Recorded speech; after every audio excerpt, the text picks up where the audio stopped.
আসসালামু আলাইকুম এভরিওয়ান। আমি আপনাদের সাথে আছি ম্যাটেরিয়াল কোডিক্স থেকে মঈনুদ্দিন মাশরাফি।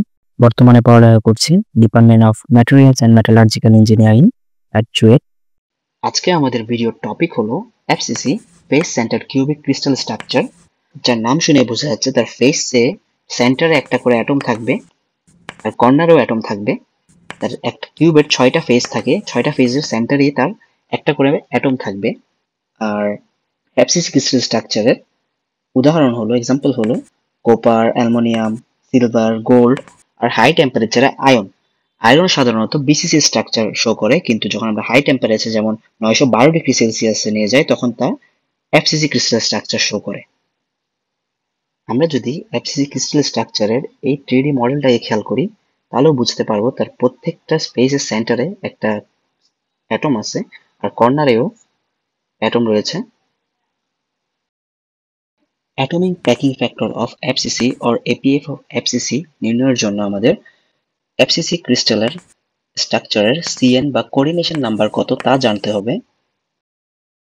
এফসিসি ক্রিস্টাল স্ট্রাকচারের কোঅর্ডিনেশন নাম্বার নির্ণয়ের জন্য আমাদের একটা অ্যাটমকে তার কয়টা অ্যাটমের সাথে কানেক্টেড বা টাচ আছে তা দেখতে হবে। তার একটা অ্যাটম 4টা কর্নার অ্যাটমের সাথে কানেক্টেড থাকে, যা 4 আর 2টা ইউনিট সেল যদি পাশাপাশি রাখি, একটা স্পেস সেন্টার অ্যাটম তার বাম পাশের 4টা ফেজের সাথে, যেমন এখানে 4টা ফেজের সাথে কানেক্টেড থাকে আর ডান পাশের 4টা ফেজের সাথেও কানেক্টেড থাকে।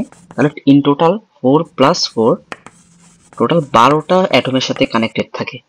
ওর 4টা কর্নারে আর 4টা রাইট সাইডের ফেজ, 4টা লেফট সাইডের ফেজের সাথে টোটাল 12টা অ্যাটমের সাথে কানেক্টেড থাকে। So coordination number of FCC is 12। APF নির্ণয়ের ক্ষেত্রে number of atoms per unit cell তাও আমাদের নির্ণয় করতে হবে। এফসিসির ক্ষেত্রে তার 6টা ফেজের সেন্টারে একটা করে অ্যাটম রয়েছে, যা অর্ধেক বা হাফ শেয়ার করে রয়েছে। একটা ইউনিট সেল একটা ফেজ হাফ অ্যাটম শেয়ার করতেছে। সো 6 ইন্টু 6টা ফেজ, যেহেতু 6টা ফেজ হাফ অ্যাটম করে শেয়ার করলে তাহলে 6 into half equals to 3 atoms সেন্টারে। আর কর্নার, প্রত্যেকটা কর্নার অ্যাটম 1/8 রেশিওতে শেয়ার করে অ্যাটম। আর যেহেতু এখানে কর্নারে অ্যাটম রয়েছে 1 2 3 4 5 6 7, পিছনে একটা 8, টোটাল 8টা কর্নার অ্যাটম রয়েছে যা 1/8 রেশিওতে শেয়ার হচ্ছে। 1/8 into 8 equals to 1. It means the number of atom per unit cell is 4 for FCC.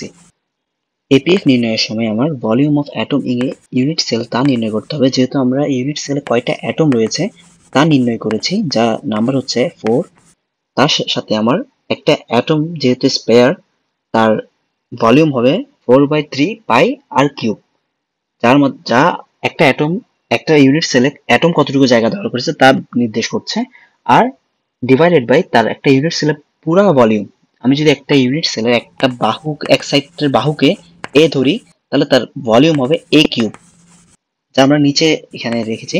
কিন্তু এ কিউব আমরা ডিরেক্টলি এইখানে অ্যাপ্লাই করতে পারবো না এপিএফ এর ক্ষেত্রে, কারণ আমরা যেটা আর এর সাপেক্ষে ওকে বোঝাতে হবে। এ ইকুয়ালস টু আর এর সাপেক্ষে কি হয়, আর বলতে the radius of the atom. যেহেতু এখানে আমরা যদি আমরা এখান থেকে একটা কর্ণ টানি ইউনিট সেলে, তাহলে আমরা একটা ত্রিভুজ পাই যার 2টা বাহু এ এ, আর একটা বাহু যেটা অতিভুজ তা হচ্ছে √2a, যা পিথাগোরাসের মাধ্যমে পাই।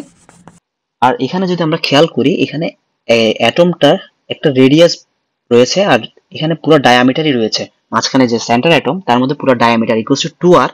আর যদি কর্নার অ্যাটম হিসাব করি তারা হাফ, মানে হাফ ডায়ামিটার, ইট মিনস আর আর, মানে r plus 2r plus r equals to 4r, which is equals to √2a। তাহলে আমরা এ এবং আর এর একটা সম্পর্ক পেয়ে গেছি, যা এখানে বোঝানো হয়েছে। এটা এফসিসির জন্য সবসময় কনস্ট্যান্ট। আমরা এটা ইন ফিউচারে যে কোনো জায়গায় ওই এফসিসির যদি এ বা এটাকে ল্যাটিস প্যারামিটার বলা হয় ওটা ইউজ করে, তখন এই আর এর মানের সাথে এর মানটাও ভ্যারি করে।